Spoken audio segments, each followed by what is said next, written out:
Hello friends, welcome to Jinesh IS Academy editorial analysis. In this editorial, we do 5 things. Firstly, we will link the editorial to the UPSC CSE mains syllabus. Secondly, we will understand the key points from the editorial. Thirdly, we will understand the key concepts from the examination point of view. Fourthly, we have modeled the MCQs as per the UPSC prelims examination. And fifthly, we have modeled mains questions as per UPSC mains syllabus. So let's begin today's editorial analysis. Friends, today's editorial has been taken from Business Line newspaper dated August 28, 2020. And it is all about GST arrears, and the topic is handle with care. The widening center-state rift over GST arrears threatens to derail the fiscal system. It covers UPSC CSE syllabus under the two broad edges of GS paper 2, constitutional bodies, government policies and interventions. And on the other hand, it also covers GS paper 3 under the growth and development portion. Here the key points: handle with care, the widening center-state rift over GST arrears threatens to derail the fiscal system. Thursday's GST Council meeting has deepened the discord between the centre and states over the issue of compensation arrears due to them, and the reasons are not far to seek. Before moving forward, we try to understand what is all about GST Council. Friends, it is a constitutional body under Article 279A for making recommendations to the union and state government on issues related to goods and service tax. The GST Council is chaired by the Union Finance Minister, and the members are the Union State Minister of Revenue or Finance and ministers in charge of finance or taxation of all the states. It is considered as a federal body where both the center and the states get due representation. So we can say it is a fantastic example of cooperative federalism. In later part of our slide, we will discuss in detail the federalism and cooperative federalism. Why it is in news?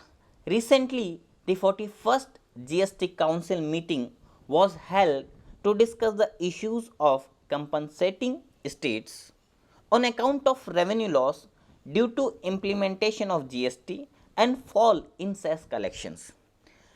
Here we try to understand what is all about GST. Friends, when transactions happen within the states, we can say sell within the state, SGST and CGST will apply. In our older system, there was value added tax, excise and sale tax. So in short, we can say under the new system, a transaction of sale within the state shall have two taxes: SGST, which goes to the state, and the CGST, which goes to the central government. And on the other hand, when sales happen outside the state, IGST will apply.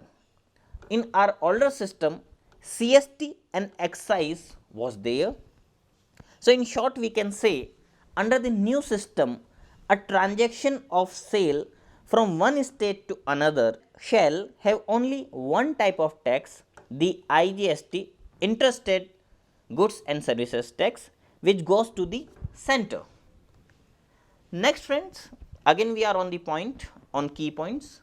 Against an estimated figure of 3 lakh crore due as compensation to states for falling short of the 14% annual target, the center has apparently proposed that it give only rupees 1.62 lakh crore, it means 65,000 crore through the compensation cess and another 97,000 crore to be raised, writing of the rest as the result of an act of God.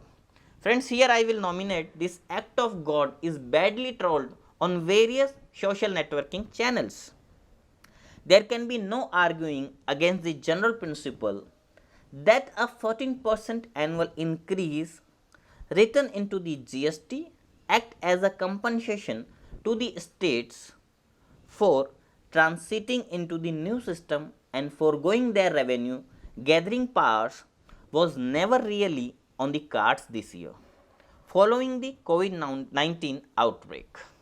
But by presenting a fate a comply to the states instead of negotiating a transition to a new compensation arrangement, the GST Council's meeting were initially based on a spirit of consensus creation, and that is the spirit of, we can say, cooperative federalism. The center had actually jeopardized the future of the GST system.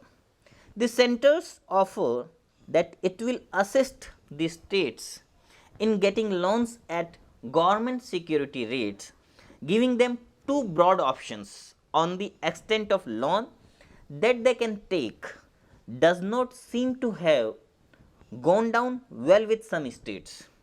Even few CMs of states have a very sharp reactions on that. Like with the center being perceived as high-handed, the Chief Minister of Maharashtra, India's most industrialized state, has said that it is perhaps time to exit the GST. It is a big blow to GST system. Punjab, Chhattisgarh and Puducherry have voiced their displeasure what is going on in the 41st GST Council. Here we have few charts, few datas about shortfall in GST and the cess collections.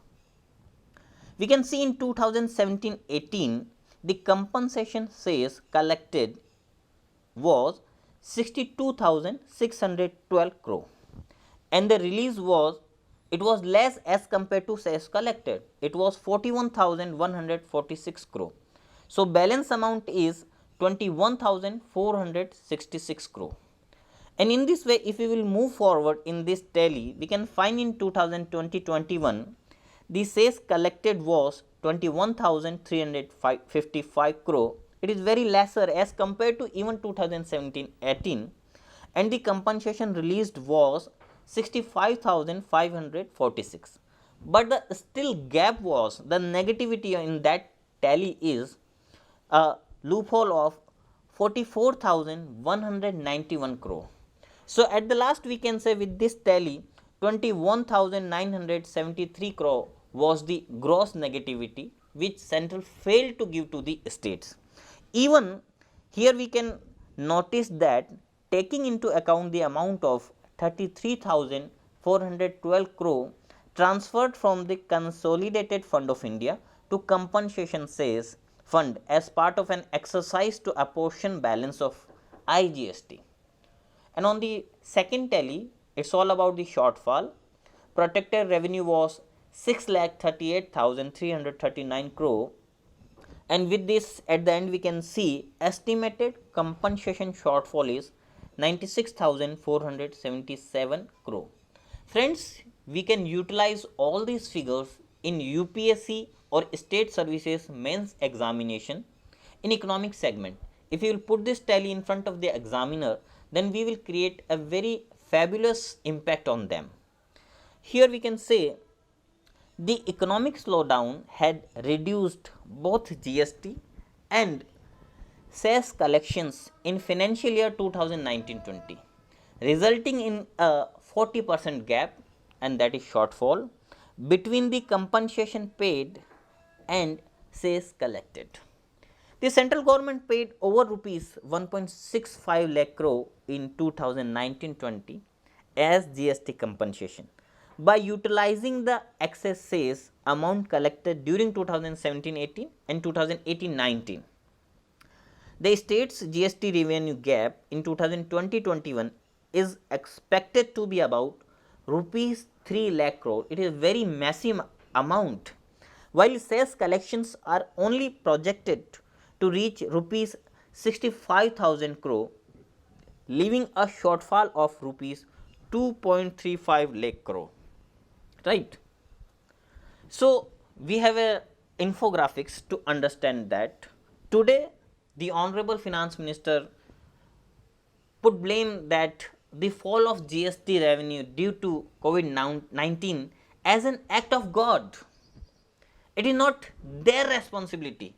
Whatever happened due to this shortfall, is it act of God? And on the other hand, the opponent parties, they are saying the GST Compensation Act 2017 did not foresee an act of God. So here we can say, if we will distinction in shortfall, only rupees 97,000 crore out of rupees 2.35 lakh crore of the shortfall is due to GST implementation itself, while the rest is due to the impact of COVID 19. So, central here put 2 points. The central distinguished the GST shortfall into 2 types. Number 1, due to GST implementation itself, and second, caused by the impact of COVID 19, and they are nominated it as act of God. The finance minister termed the fall of GST revenue due to COVID 19 as an act of God. However, the GST Compensation Act 2017, as I discussed earlier, did not foresee an act of God. The GST Compensation Act 2017 guaranteed states that they would be compensated for any loss of revenue in the first 5 years of GST implementation until 2022.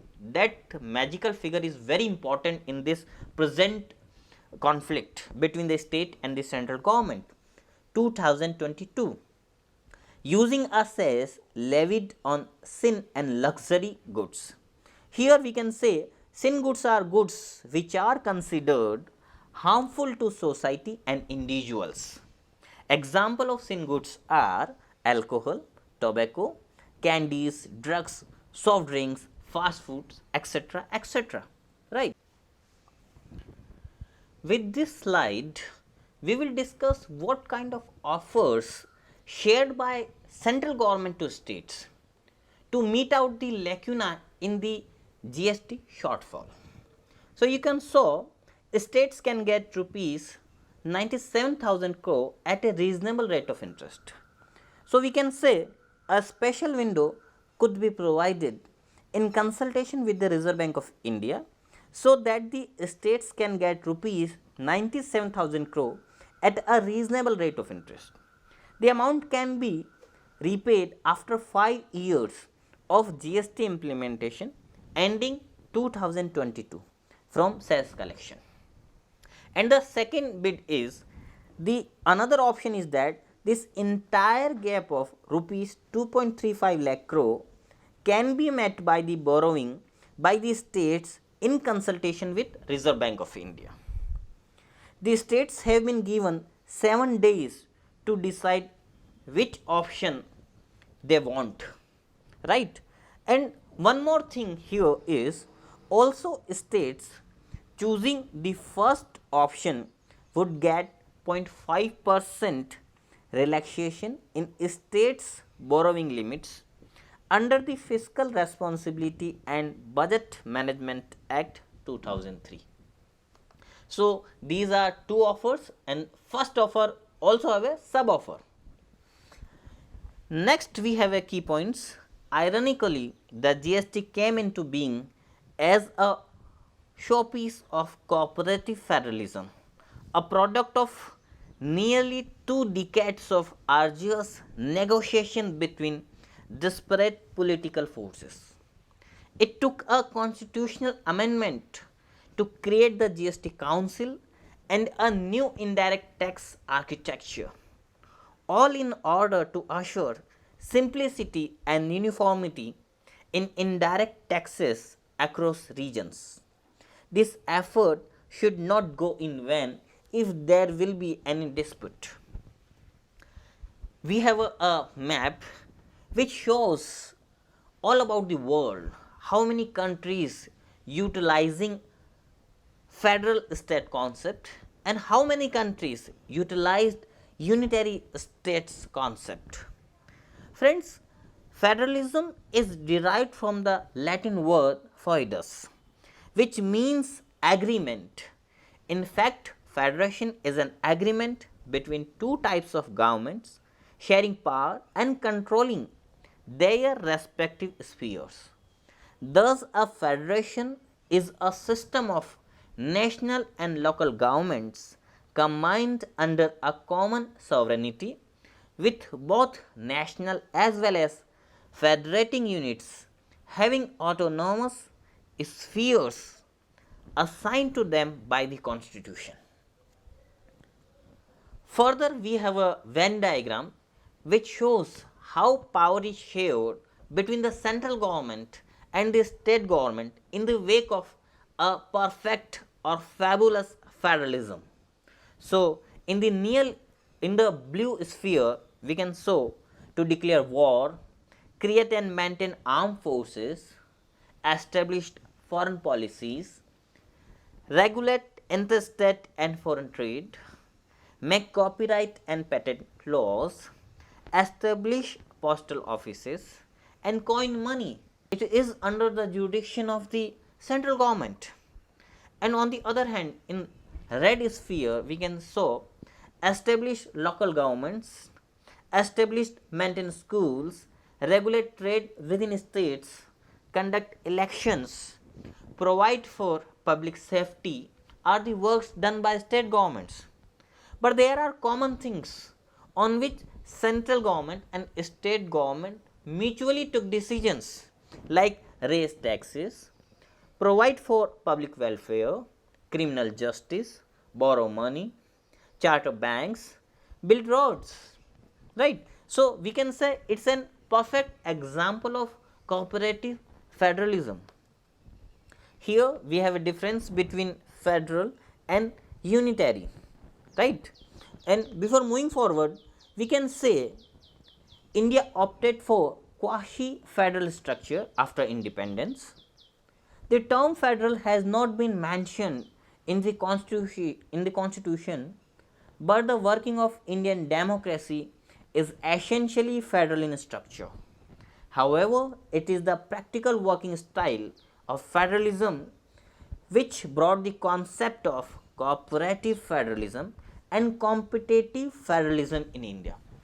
Again noted friends, we are using two words, we are quoting two words, cooperative federalism and competitive federalism. The present government is stressing on the need to leverage the potential of cooperative and competitive federalism for achieving all-round inclusive development in India.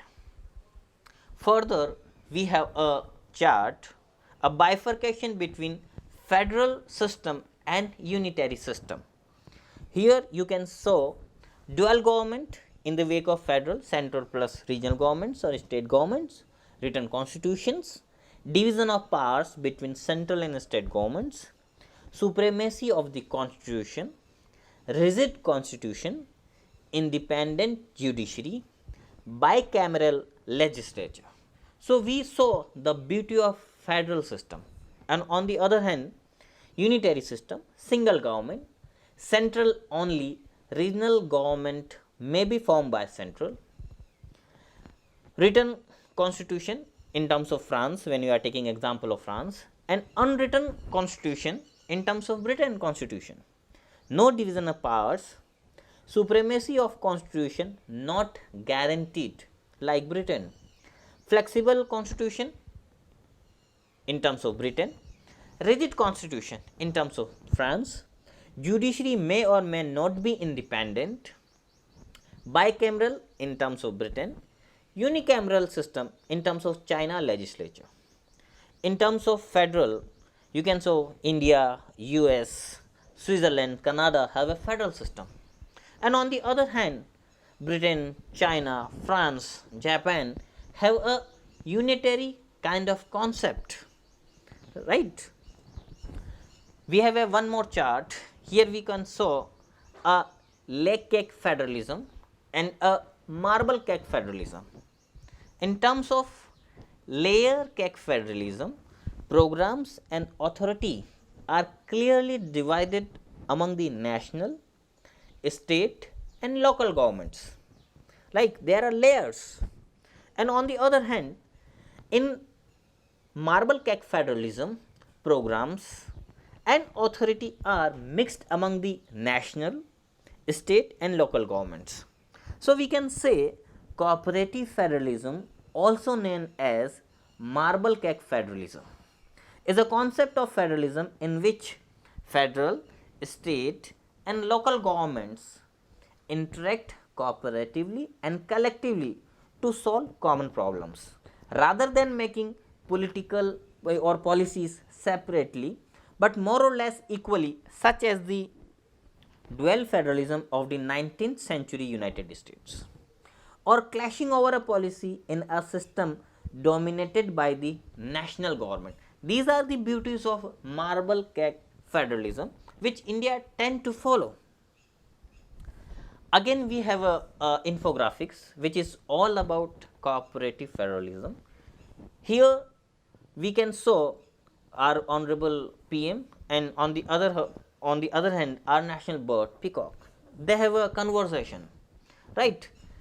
Modi ji is saying India needs a mix of competitive and cooperative federalism. But on the other hand, Peacock, which is you can say a leader of the states, is saying to the central government, sir, several issues are unresolved, such as trust deficit and shrinkages of divisible pools, interstate competition, socio-economic parameters and development of each state in India is different. Revenue loss in implementation of GST system. Right, sir. These are the basic issues. So, when they are discussing, I think they are discussing certain points like cooperative and competitive federalism are not mutually exclusive. They have the same basic principle underlying, that is development of nation as a whole, which is quoted by honorable PM. They are saying cooperative and competitive federalism may be two sides of the same coin, as the competition alone cannot give the best results. It is competition with cooperation that will derive the real change. That is quoted by the central government. Central support would be required by some states to participate in competitive federalism. Strong states make a strong nation, and to realize the vision, it requires a Team India approach to work for India's development. The passage of GST bill does usher in a new era of cooperative fiscal federalism and a growing political consensus for economic reforms. Further, the government's structural reforms, particularly for land and labor, are now widely seen as a necessary for realizing the potential of the economy. Here we have a further key points. With the states given a week to respond, the center still has time to make amendments. It can prolong the compensation period beyond July 2022 and offer a greater share of revenue, the SGST part, to the states. It is important to bear in mind that states' finances are under stress because of COVID related welfare commitments, while their revenues too have fallen short. While states have to bear some of the burden, the center cannot absolve itself of its constitutional commitments, and especially when they are speaking about cooperative federalism. Right? At the same time, any undue extension of the cess mechanism is tantamount to imposing an additional tax, which will not help revive economic activity.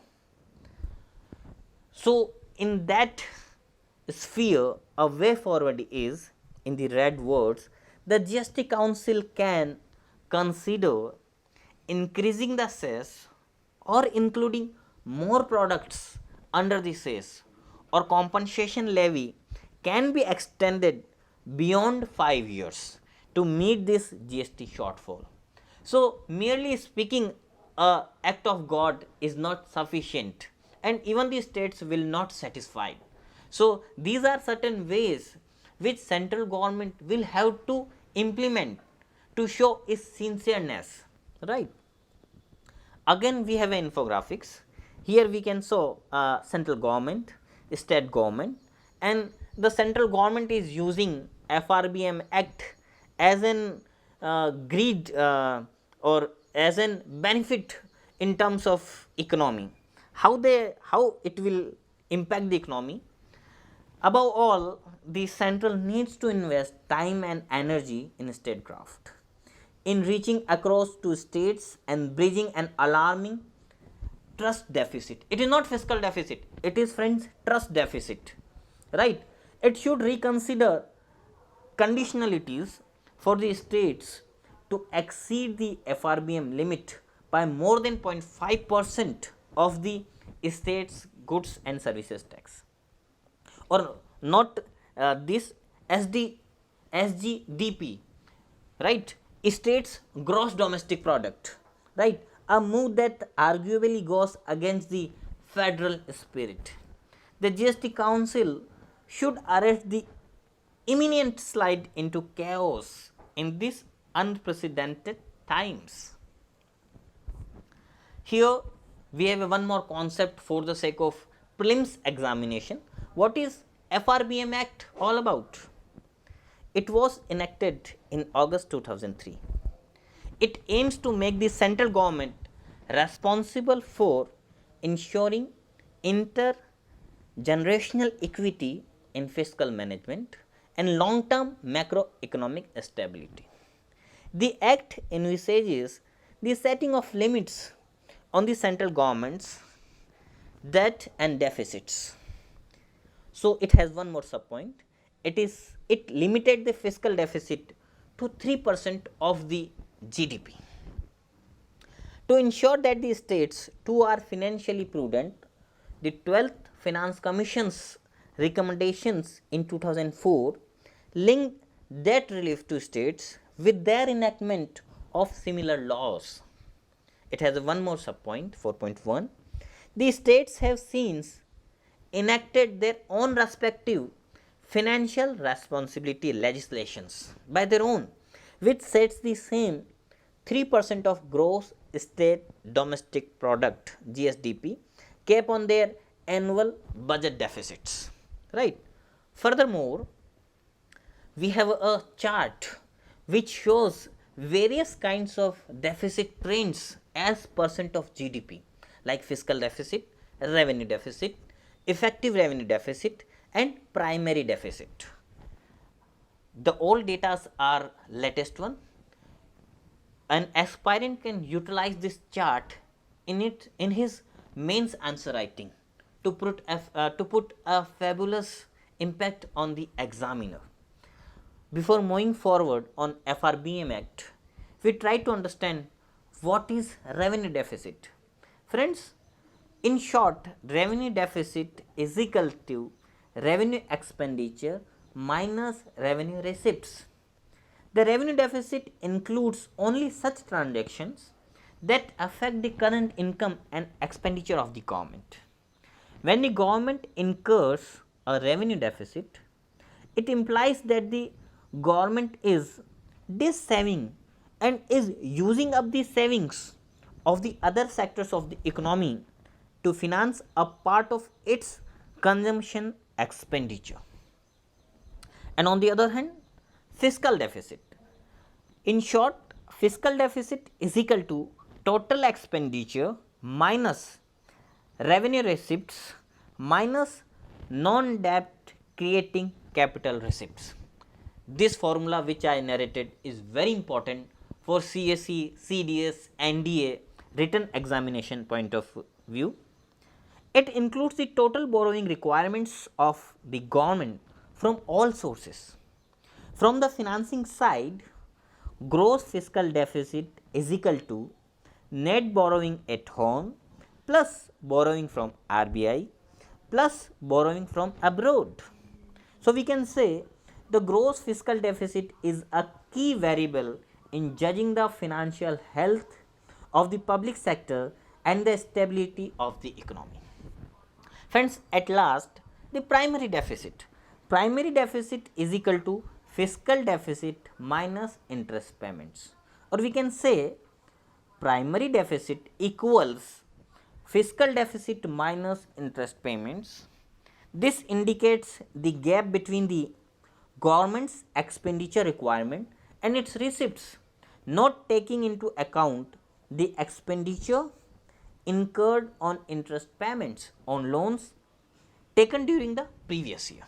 Right. Again, I am coming to the FRBM Act, the point 5. It also mandates greater transparency in fiscal operations of the central government and the conduct of fiscal policy in a medium term framework. It has a point. The budget of the union government includes a medium term fiscal policy statement that specifies the annual revenue and fiscal deficit goals over a 3-year horizon. We already discussed all kind of deficits. Point 6. The rules for implementing the act were notified in July 2004. The rules were amended in 2018 and most recently to the setting of a target of 3.1% for March 2023. Point 7, which is very important, the Encaissing Committee set up in 2016 recommended that the government should target a fiscal deficit of 3% of the GDP in years up to March 31, 2020, cut it to 2.8% in 2020-21 and to 2.5% by 2023, right. Here we have a question from this segment. It was appeared in CSE Mains Examination 2019 and the question is like, उन प्रत्यक्ष करों को गिनाइए जो भारत में वस्तु एवं सेवा कर GST में सम्मिलित किए गए हैं।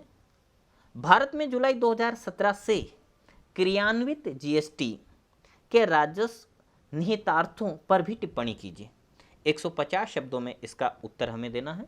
In terms of English, enumerate the indirect taxes which have been subsumed in the goods and services tax GST in India. Also comment on the revenue implication of the GST introduced in India since July 2017. Answer this question in 150 words and the marks for this question is 10 marks. So friends, it is a very important topic for the sake of civil services prelims and mains examination.